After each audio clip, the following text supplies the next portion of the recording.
She's feisty, she's funny, and she tells it like it is. Get ready for Empower Readings with Corby Mitleid. What are your opportunities right now? What are the possibilities? Ask Corby and cross the bridge from fear to fearlessness and fly. Here's your host, Corby Mitleid. Like the old joke says, so is it cold enough for you? Jeezy peasy. It's already in the minus digits here in upstate New York tonight. And I keep reminding my cats, you guys are so lucky. You're inside, there's a wood stove, and your toes aren't froze. So cuddle up to the computer tonight, cuddle up to your podcast, and let's talk about some things and leave the cold out where it is. Now, this is one of the more serious shows we do. We have a lot of fun, you know that. But I don't shy away from the tough subjects when I find someone who can talk about it realistically and give us some ways out. And so I am delighted to welcome back Aina Spirit Walker, who is a shaman. And we're going to talk tonight about transforming pain into peace. Just to give you a little background, Aina Spirit Walker has been practicing for over a decade. She's a medicine woman, Usui Reiki master, and a teacher, channel and medium, interfaith minister, counselor, and a lot more. As a child, she spoke with animals and had a very deep sense of knowing about a lot of things, but she didn't learn to fully develop her gifts until she was in her late 20s and a mom of 2 kids. Spirits were roaming around her newly purchased house, and it was causing illness in a lot of the people who lived there. There were disembodied footsteps and screaming children throwing tissues at an invisible target, and this happened every day. So it was really clear that something was happening that she couldn't see. Eventually, the house got cleared. Everyone's health was restored. But as often happens with those of us called to do light work, the situation and its resolution were catalysts that propelled her into the work that she does today. She's currently available for classes and private sessions at the Swarthmore Healing Center in Swarthmore, PA. She does Skype and phone appointments. And during a session, she combines her training and her life experience with the guidance of spirit to provide you with the best possible care. And that's kind of what we're going to do tonight. Aina, it's wonderful to have you back. Welcome back. Hi there. It's so great to be back. Thanks for asking me. Well, you've dealt with some pretty heavy stuff and come out of it, to my eyes, with a great sense of grace. And there are so many of yours and my clients out there that I know have experienced this, right, but haven't been able to walk through it. So I wanted to talk to you about that tonight. Right, and that is my intention. What got this going for you? What got things going for me? To talk about transforming pain into peace. Oh my gosh. Something had to happen in your life. Oh, for sure. Well, I can tell you my story, but only from experience and my own point of view. And certainly the reason that I'm here to tell my story really is to help empower other people. I really want people to know I'm sort of coming out of the closet today, really in the hopes that I can help someone else move forward in their lives, not to, hang on to this past or this trauma, whatever it may be, whether it may be abuse or something else. It doesn't really matter. Any trauma in your life you can come through. And I'm here to share mine today with everybody and to give everybody a few tools to help them along the way. Okay. Get us started. Right on. So my story is I was in an abusive and controlling relationship. I was actually married and with the same man for 18 years. We did have 2 beautiful children. The main forms of abuse that I was subject to, as well as my children, were guilt and economic deprivation. And, that's spiritual and psychological abuse. And although towards the end, he did have his hands around my throat a few times. When we first met, I was madly in love. I was in my 20s. I trusted him implicitly, and I thought we had the perfect relationship. Once we had children, I quit my job and decided to be a stay-at-home mother, and he became the main breadwinner. And it became very clear very quickly that he felt that this was his money. It was not, even though we agreed that this was mine, yours, and ours, it was his. And the children and I were always made to feel like a burden and unworthy. Some of the examples would be, for example, we only owned 3 shirts and 3 pairs of pants at any one time. My children and I never had pajamas. He felt it was a waste of time to spend money on something that you would sleep in. And any requests for anything else would just, you were given these responses to make you feel like, well, how could you ask that? Why would you even want me to spend my money on you for that? That's ridiculous.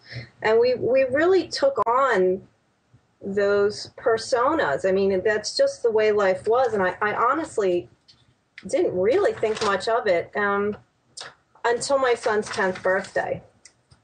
And on my son's 10th birthday, it was myself and my 2 children. My daughter was 8 at the time, in the kitchen. And I was, of course, talking to my son about how excited I was. He was double digits, and we were going to take him out to dinner. And he was so excited. And he was talking about the different possible places that he wanted to go eat. And from behind me came their father, and basically his statement was, you know, he got birthday money. He can spend his money to buy us all dinner. And of course, I began arguing with the father, and my son's elated face changed from excitement to just utter despair. And he interrupted the arguing and said, "No, that's okay, Mom.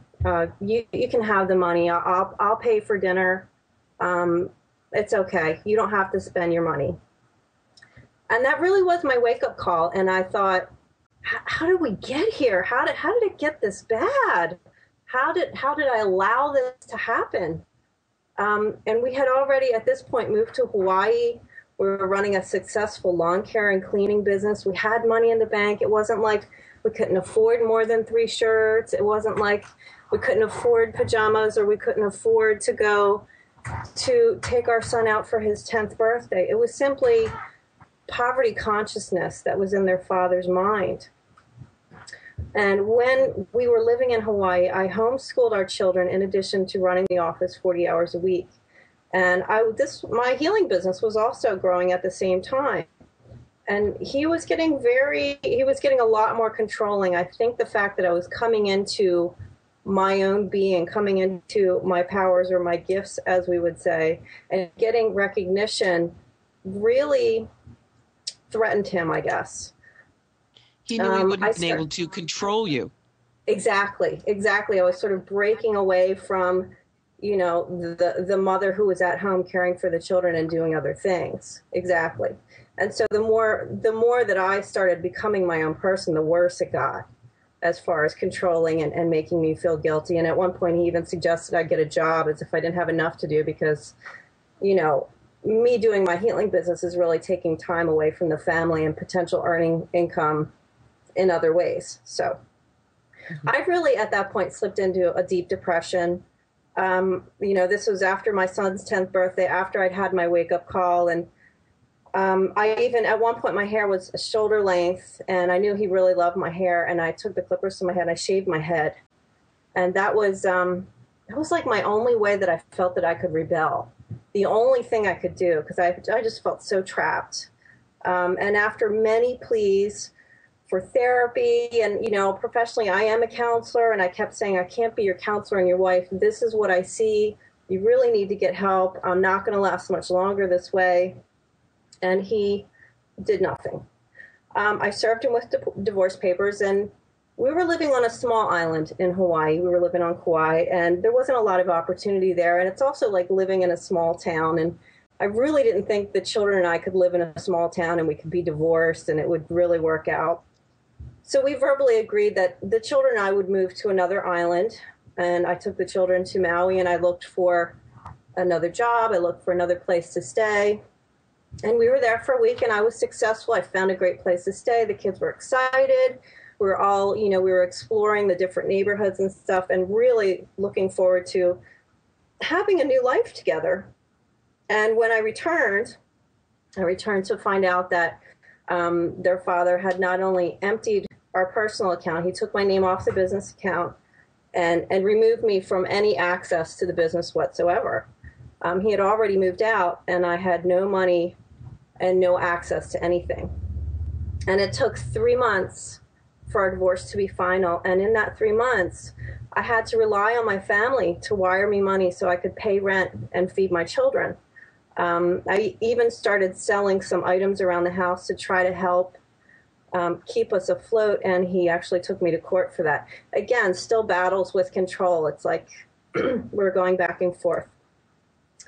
And did you have any legal recourse? Did anybody in the legal or judicial system see your side of things? No, unfortunately, the only way you have a bad lawyer is after you hire them. That was, yeah. On that small island, there were like 3 family lawyers, and I got the hippie and he got the shark. So it was the luck of the draw. It's the way it was supposed to happen. Also, in addition to emptying the bank accounts while the children and I were gone, he went on a verbal campaign around our small island to all our friends and told them some story that would justify what he had done with the money and made me look like the bad guy. I still don't know what it is. But suddenly when we returned, all our friends, the friends that were our family friends, were no longer our family friends. They were his friends. The children that my children had played with for 5 years were suddenly no longer available to play with my kids. We would go to the grocery store and people wouldn't look us in the eye. And I began to, and I was already feeling pretty down at that point and pretty desolate, really taking on the energy that everybody was, giving out to me. Feeling totally unworthy and feeling like garbage because that's how I was being treated. I was completely isolated and shunned, and so are my children. Finally, the divorce was granted, and I actually sold my car at the airport, bought tickets for my children and I, and we came back to the States in Pennsylvania to live with friends and family. And, that's the long and the short of it. Back in the day, we used to say a victim of domestic violence. And now I think it's more politically correct to say survivor of domestic violence. And I'm going to start a campaign and say, who wants to just survive? Let's use the trauma in our lives as a catalyst to propel us forward in ways that we had never imagined. I mean, it takes a lot of work. Nobody's going to wave a magic wand. But I am here to tell you that life changes, and you have to hunker down and make it happen. So would you call yourself a domestic abuse warrior? I love that. What word? Well, use it, honey. I love that. Yeah, that sounds fantastic. And I really want to encourage people, when you go through something like this, you have to talk to everyone. Just start talking. You have to reach out to people, and you may not be well received by some. I mean, be prepared for that, but you keep talking until you find people who are going to listen, find people that can help. Friends, family, therapists, healers, all of the above. With my own personal experience, my own family, I still don't think totally believes that this man did what he did. He was in the family for 18 years. They love him. They can't believe that, this would happen. And also because I never said anything, and, I honestly didn't know anything was happening until it was too late. It was just the way my life was. So here you are, your life shattered. You find yourself back where you grew up, right, away from everything that you and your children had known. Mm-hmm. How did you begin transforming it to peace? Well, it was definitely an unraveling, and I still see a bit of an unraveling occur. And I, through talking to others, definitely talking to others and networking is so, so important. I reconnected with a high school friend who's going through the same exact thing as me. So we rely on each other a lot. We bounce things back and forth. But really, I went through I have a lot of friends who are healers. And I went for help, and I knew from my healing background, I had to process this stuff. I needed to get it out. And, if there was any chance that my children and I were going to move forward and I was ever going to help anybody else again, I had to do it. First and foremost, we need to remember that we are a spirit having a human experience and not the other way around. And when you really, really get a hold of that thought, that one truth, it changes the whole game. You begin to see these fragments in your life as if they're a timeline. And you can look at that little piece and say, that wasn't really pleasant, but, look where I've come. And I never would have come that far forward if I hadn't gone through that little stripping of the bones in that moment. It's amazing. It's more true than you know. This parallels a lot with the stuff that we go over in your soul's plan and your soul's gift, and living the examined life, which is my version of it. When you stop being a victim, when you stop saying this has been done to me, oh, poor me, why? And instead say, well, it is what it is, what it is. It's happened. Now, how can I either use it, get out of it, or make it have some sense? That's living the examined life. And it sounds like that's what you are doing. Absolutely.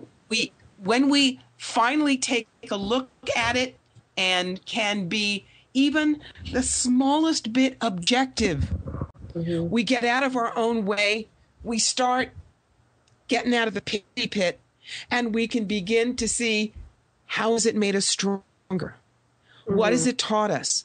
Right. What lesson can we then pass on to our children so they won't go through it? Right. All of that is there. Right. Exactly. And you really can't. What was the first? Sorry? Go ahead. I was just going to say, we cannot control. Exactly. I'm just reiterating what you were saying. We can't control what happens to us in our lives, but we can change how it affects us. We can take charge of that. And a very dear friend of mine, when I was going through this, just kept reminding me, stay in the center. Let everything else swirl around you. Just stay in the center. And it really reminded me, it was like, became my favorite meditation, is just envisioning myself in the eye of a tornado. With every tornado, no matter how destructive, no matter how violent, the center is calm. You may have to sway back and forth a little bit, but you can stay in the center. And if you can focus on that, when things get crazy in your life, when you're processing, stay in the center of that storm. It will pass. It will dissolve. But if you start to get involved in the chaos, you reach out, you'll get sucked in. And that's not where you want to be. It's not going to get you anywhere. So my question to you. Yes. How did you help your kids through this? You saw what you had to do. You knew you had to make the transformation. What was the first thing you did to bring your kids back onto solid ground? Well, to be honest, my first reaction was just to pretend as if everything was okay and only cry when they were out of the room. And one of my therapists says, the children's mindset is only going to be as stable as their mother's. It's only going to be as stable as the parent. You have to get yourself. So first and foremost, I recognized I needed to take care of myself, and I needed to do it quickly. And my children, at that time, by the time the divorce, they were 10 and 12, or excuse me, 12 and 14, I think, somewhere around there. And they were teenagers somewhere around there. And so they had a pretty good grasp of what was going on, and they were going through grief and anger and pain, and I helped them the best I could, but I knew that I couldn't be objective. I had them talk with friends. They saw therapists, and we had a lot of really frank discussions. I never talked badly about their father. I don't think that is going to benefit anyone. But when they had questions, I would answer them honestly, and not making up things or saying everything's going to be okay when I honestly didn't know. I never did that. But once I started processing my stuff, I could look at my children and tell them, you know, our lives are going to be amazing after this. I can just feel it. Just hang in there, you guys. It is going to be amazing. It's going to be amazing. And in fact, my son is 14 now, and I talked to him right before we came on the air, and I said, you know, if you had to talk to any other teenagers who were going through something like you went through, what would you say? What advice would you give them? And he told me, don't give up on yourself. Just keep moving forward. It'll get better. Okay. So how far away from that nadir are you? How many years away? How many years away? 2.5 years. It's been 2.5 years, and it's been a really amazing journey. I can see now how different and how amazing my life has been just in those 2.5 years. And I did process a lot. I have learned, and you know, some of the things that I have learned through this is to ask for help. I think it's inherent in most of us. We never ask for help. We want to be self-sufficient. We want to be, we can take care of ourselves. I think this universe is designed so that we reach out to each other. I think that's the most empowering thing for all of us, because certainly we would help our friends. Why wouldn't our friends help us? And so it was like a learning to receive, learning to ask for help. I learned self-reliance, and forgiveness was huge for me. Forgiveness, you cannot truly learn forgiveness unless you have been betrayed. And you really need to go through that. And it's another one of those things, the forgiveness is for yourself. It's not for the person. It doesn't condone what happened, whatever action. That is irrelevant. You need to let go of those concrete blocks on your ankles and release yourself and open your heart up to a new life. It's the old saying that forgiveness doesn't mean it's okay and you can do it again. Forgiveness truly means I release you, you release me, we're done, we walk away. Exactly. All right, we're coming up on break. If you're just joining us on Empower Readings, I'm Corby Mitline, and I'm here with Aina Spirit Walker. We're talking about transforming pain into peace, especially if you are dealing with a dysfunctional family or a difficult divorce or spousal abuse. On the other side of the commercials, we are going to be taking your calls. We are always going to be doing readings if you need a reading, but if you'd also like to discuss your situation with me or with Reverend Aina, we'd love that too. The number is 248-809-3475. That's 248-809-3475. Aina, on the other side of the break, do you have some particular steps or tips or meditations that you want to share with folks listening? I have a great meditation that I can take everyone through to help us find the blessings and the lessons in any sort of pain and trauma that you may be going through either now or that you've gone through and you really haven't worked through. If you were going to say, okay, these are the kind of calls I'd really love to talk with you about, what should people be asking? What should they be bringing to the table? I'm absolutely open to anything. Personal questions are fine. I'd love to hear possibly what other people are going through, and any questions regarding letting go and moving forward, I'm absolutely happy to help with. Remember, as you're listening, folks, if there is anything that Empower Readings is, it's non-judgmental. Both Aina and I have been through tough stuff. We are here to listen, to offer what ideas we can. And nobody's going to say, oh my God, how could you get through that? How didn't you see? That's not this purpose. This purpose is for us to reach out a hand over the radio, grab yours and say, walk one step at a time, and we'll help you learn how. All right, we'll be taking your calls on the other side of the commercial break. This is Empower Readings with Corby Mitline.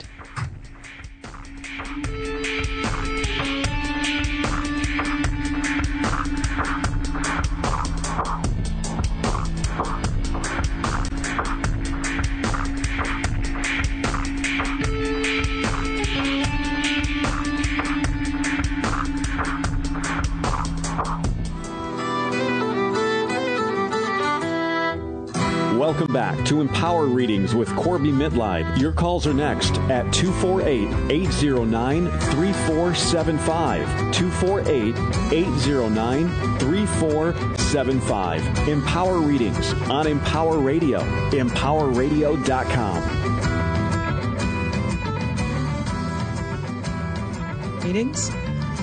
I'm your host, Corby Mitleid, and we're here with Reverend Aina Spiritwalker. Tonight we're talking about transforming pain into peace.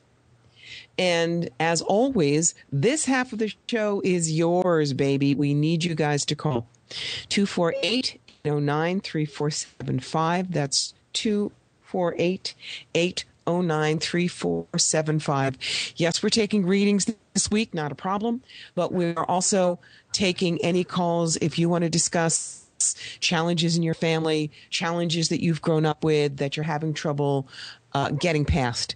That's what this is all about. So, Aina, when someone comes to you and says, I got this really tough situation in a shaman and client position, how do you start it out with them?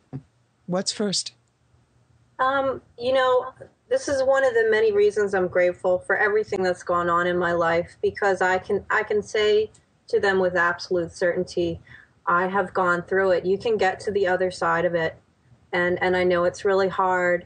And usually I'll sit down with them and we just have a candid conversation. And then we begin the healing process. I do a lot of healings with them, possibly have them do some journalings depending on where they are, and really encouraging them to reach out to other people in their lives. It's so important to empower yourself in a situation where you are being belittled. I want to clarify, abuse is if you feel worse about yourself when you're around a certain person, that person is abusive. It's difficult with psychological abuse. I mean, there is no evidence. There's nothing to take photographs of. There's no proof. The scars are all on the inside. And in that way, it can be the most insidious abuse and the most difficult to overcome, because there are parts of our brain that really just want evidence. They want proof. And we don't always get that. So when you say you do healings what do you do? Yes. What kind of a healing would work to dislodge those feelings of grief, inadequacy? I did it all wrong. Sure. I definitely check the chakras, which are different main energy fields in the bodies, and each chakra correlates to a different area of your body, or your thought process, your life. And what I do is remove energetic blockages. And basically I take the bad stuff out, put good stuff in, and work on spreading that throughout the whole body. And a lot of times things will come through, people just start screaming things, or, it's a releasing process. And depending on where they are, I'll walk them through a meditation or have them do a visualization, something that's going to empower them, because really it's something that we need to take a hold of and walk through, not alone, but we need to take the initiative. And, this is our Earth boot camp, as I say. And these are the lessons that we're here to learn. And we have to move forward, and we need to lean on the shoulders of others when we need it, and step forward alone when we can. What's the thing that you notice almost everybody has when they have been abused? What's the one symptom or telltale flag that you pull out first?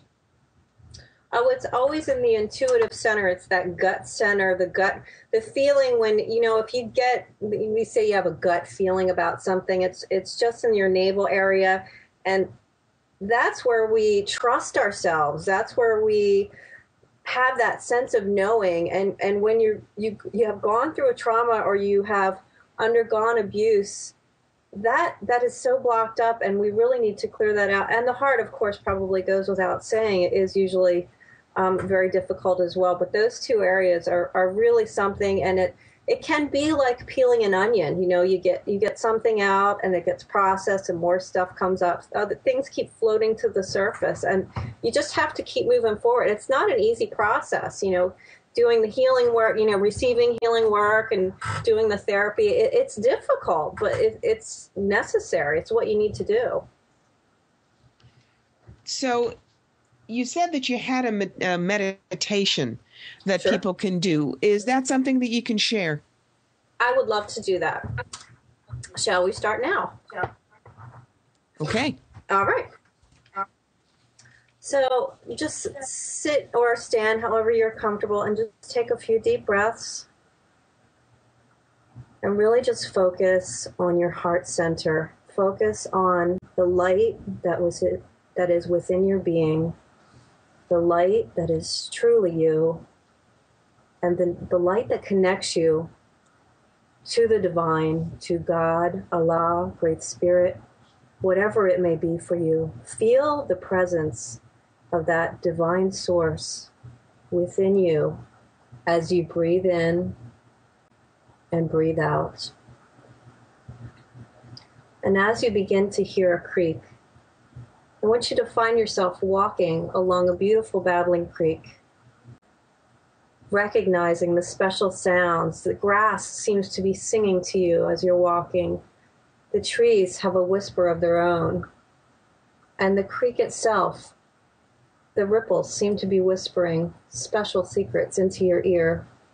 And you recognize this is a very special place, and you follow the creek and see all the beautiful animals who actually seem to be watching you as well. As you're walking along this path, you notice a football-sized rock in your way. And as you look down and begin to focus on it, the rock grows. The rock becomes a gigantic boulder and becomes so large, it is indeed casting a shadow on your entire body. And it seems as if there is no way around it. You can't possibly get through it, and you want to move forward. You want to continue enjoying the creek. And so at this time, we call our brother the eagle to come help us. And now before you, a beautiful eagle, giant, as large as you, stands before you because you've asked him to come. He nods and motions for you to get on. He will carry you. You climb aboard, and he begins to fly. And as Eagle is flying up, you are looking at the boulder, but then your viewpoint gets wider. As he gets higher in the air, you continue to see the babbling brook. You see the trees, you see the boulder. You see how everything interacts with each other. The clouds, the beautiful animals, everything is interconnected. Everything has a purpose. And at this time, see that boulder transform into your specific trauma, your situation, and fly with Eagle, following the creek of your life, forward or back, wherever you feel guided to go, and ask the deepest questions that you have. What am I learning from this? Where will I go from this? How can I get through this? What is a specific message you have for me? Listen with the deepest part of your spirit. See what Eagle needs to show you. And as he circles around, you begin to understand there are blessings, there are lessons, and there was another way around that boulder. Eagle begins to descend and lands on the other side of the boulder. He has taken you through the different viewpoint and shown you another way to see things. And by asking for his help, asking for the help of others, you have gotten to the other side of it. Thank Eagle for his help and his presence in this meditation today. And once again, he flies away Taking a deep breath, you recognize now all the blessings and miracles that are in your life. If only you ask, if you only look in a different way, it's all available to you. And know that you can come to this place at any time you want, on your own time. But for now, it's time to return. Take another deep breath. Open your eyes. You might want to take a few minutes to maybe jot down some notes so that you can remember them. These are special gifts.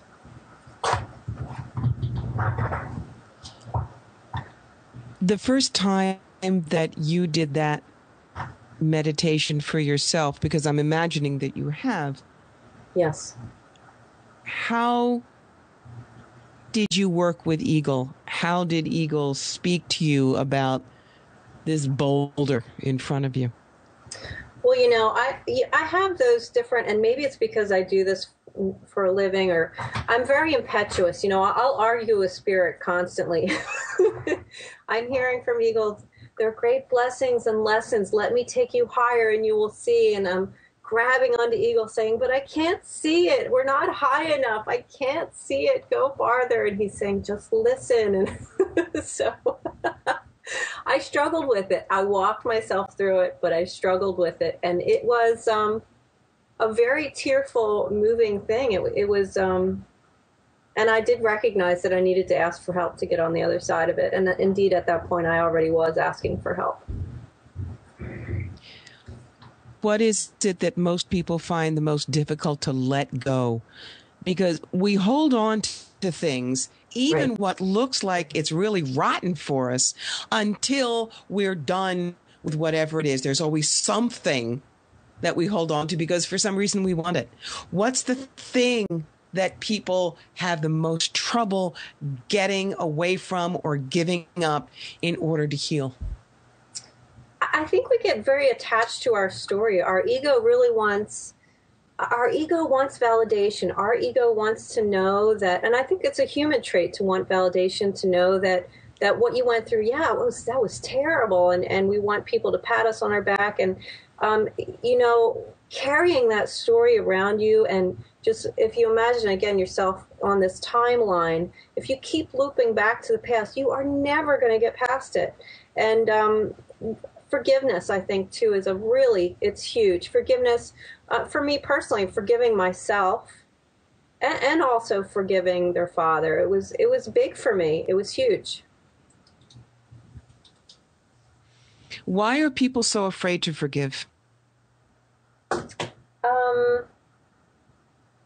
Why are we so afraid to forgive? It's part of our nature, I think. I don't know. We want to be validated. We want, I don't know, we want vengeance or something. It's never, even vengeance. I mean, like, what's that going to bring you? Nothing. I think It's for our society, we're not taught too many tools to move forward. We have lots of lawyers, and we have all these people that do things for us in these certain parameters, and we're not really given the tools to, process it ourselves. So we don't really know what to do. we do seem to have a civilization now where we all feel like I'm the good son and the prodigal son is the one who gets the feast. Right. We see the victims on reality shows. There are 72 versions of Judge Judy, Judge Ralph, Judge Aloysius, the People's Court, where we get to see people drag their dirty, whiny laundry out and say, my laundry is more important than his. Exactly. Where if we see someone who just sucks it up and does it, for the most part, that isn't praised unless it's so outrageous that Ty Pennington wants to give you a new house on Extreme Makeover. Everything has to be extreme. Right. So that those of us just slogging through life, it's a matter of who would care, Yeah. Why does it matter? We're just not big enough. And I'm going to tell you guys, you're big enough in your own life. Right. Everybody, there's a bunch of people bigger than you and a bunch of people smaller than you. I am not John Holland. I am not John Edward. I'm not Sylvia Brown. But I'm not Madam Hoo-Ha either. I'm somewhere in the middle. And I don't compare myself to either one. What I do is enough. I know. And Oswald the Great, that's the cat you hear in the background, is incomparable. There. Are you happy now? Let me get back to what we're talking about. The only thing that really matters is where you are right now and the people that you are dealing with. To compare yourself with how fast somebody else got out of their mishegas, or why should I complain because she had 72 kids that were hung up by their thumbs, that doesn't do you any good. No. All of it matters when you look in the mirror. That's where the forgiveness needs to start. It really does. What was the most, this is to you, Aina, amazing transformation that you have been able to see with one of your clients working on this? Oh, there's so many different levels. I mean, I've had clients who are nearly slumped over with just grief and pain and exhaustion. And just seeing them standing 6 inches taller and having their eyes shine so brightly, and I get phone calls and texts saying, "I'm so excited. Thank you so much for coming into my life." And it touches me so deeply because I feel so blessed to be able to help anyone, to be in a position to help anyone in any capacity. And I can't imagine another purpose in my life other than to help others. And I have been encouraging people, really, as Eagle demonstrated, getting a different perspective on things really helps change a lot. I think, and then I tell people, think of your favorite movie with that underdog in it, that one that just, you never thought they were going to get out, and you're sitting on the edge of your seat on the couch and encouraging that person, get up, get up. Think of yourself as that person. I mean, encourage yourself, move yourself forward, drag yourself out of the mud, ask for help if you need it, grab someone else's hand. I mean, the enthusiasm that many of us have lost in our lives is it's not serving any of us, and getting that back is going to help us move forward in so many different ways. How have you seen it change your kids? What you've learned, what they've learned? Well, certainly no parent wants their children to learn any difficult lessons, but I have resigned myself that these are the lessons they've decided they're going to learn in this lifetime. Mm-hmm. Yep. It's never fun to watch your children suffer and go through things. They've gained a lot of wisdom. They've got a firm grasp on what fear can cause people to do. And how money isn't the most important thing in life. And I've really heard them speak pretty candidly. Sometimes I hear things, out of earshot when they're talking to friends or whatever. And it just amazes me that the children, they know living from fear is not, it's not going to help anyone. And they see things so clearly now. And it was so confusing and frightening before. And I think they have that radar now, too, in life, which I'm grateful for. I teach love over money always with them. If it comes down to one or the other. We like both, though. What do you think they're going to be like as marriage partners when they get older and they have their own spouses? Spice? What's the plural? Oh, I hope them to be compassionate, and they are now, compassionate, loving, understanding, amazing human beings, intuitive. And I think they've really learned to, you have to get through stuff. Like my son said, like I said earlier today, don't give up on yourself. It's going to get better. And I'm very candid with my children, and I hope we continue our communication as we do now. That's important. They've watched drama, and then they've watched no drama.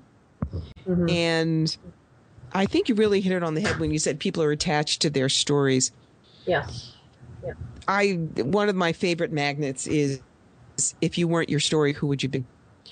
Exactly. Because, it's as if, well, if I'm not my story, then why am I the way I am? Yes. And do I know how to be anything else successfully? And who am I without my story? Mm-hmm. Right. You're a new you. Mm-hmm. I dealt with drama myself for decades. Mm-hmm. In fact, my own spiritual mentor, that's what drove her crazy about me, because I was so attached to being, I was not a drama queen. I was a damn drama empress. And yeah, theater major you are to some degree, but I was in a Renaissance group in my 20s, and it was all about politics and intrigue and bitchcraft and all kinds of stuff.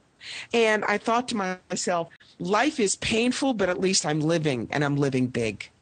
Right. And I would have never imagined that I could get to this point decades later, where life is just as delicious and in its own way, sometimes just as dramatic, but not a bad story. More like just big saturated colors, and yep, you can color outside the line, but it's not a matter of one-upping for the pain you've either caused or been through. Right. We go back, you talk about you don't want to be a victim. Right. So what do you call it? I know that with me, with my cancer, I always refer to myself as a cancer dancer, because what you fight fights back, and survivors hang on by teeth and toenails, and I didn't. Right. And so you might want to take this for literally dancing with abuse, and it's not as weird as it sounds. You got to remember the three things are: you find out how graceful you can be under pressure, you avoid getting your toes stepped on, and you get off the dance floor in one piece the best you can. Mm-hmm. And realize that, and we cover this in Your Soul's Gift, you planned it. Not because you were stupid, and not because you deserved it, and not because you were bad. But you are a courageous soul, strong, resilient, and vibrant, who was willing to learn difficult lessons through these situations or assist someone else in the situation. It could be that you and your husband agreed to go through this so you could get stronger, and he might learn compassion. You passed your lesson. He may have to do this again in another form, in another life, to learn the gentleness and compassion he didn't get. Right. But none of this was wasted. Nobody was bad. It's simply the roles you decided to play. I absolutely agree. Now, if someone wants to get in touch with you to do some of this work, how do they do it? Well, you can always find me on my website at workofspirit.net. That's workofspirit.net. And also, I forgot to give you the update, Corey. I'm actually now available for sessions in Phoenixville, Pennsylvania, not Swarthmore anymore. And I also do phone sessions and Skype sessions. So I try to make myself available in any way possible. And so if there is a phone number that people can call to get in touch with you? Absolutely. My phone number is area code 484-889-8663. And I will repeat that. That's area code 484-889-8663. It's a brave and courageous woman who comes on and talks about this. Aina, I'm glad you did. I'm so glad you were willing to share this with us. I can't thank you enough. Thank you so much for having me. I'm really grateful. You are welcome. We're going to continue this idea of healing next week. I'm going to have the fabulous Art Gutkin. Art was a Philadelphia lawyer whose life got shaken up and turned around. And now he is just an absolutely amazing, amazing person. And you're going to get to meet him next week. If you want to get in touch with me in between times, you can always find me at firethroughspirit.com, on Facebook at Corby Mitleid or Fire Through Spirit. You can also find me on Twitter, Corby Mitleid, or simply call me at 877-321-CORBY. Again, next week we're going to be having Art Gutkin, and of course we've got more guests coming up in March and April, and I'm booking into May because I love every single Thursday night that I get to spend with you. You guys are so much fun, and we are all learning together. So until next week, stay warm. Those of you in the Arctic chill part of the United States, have a wonderful, wonderful 7 days. And we will see you next week on Empower Readings.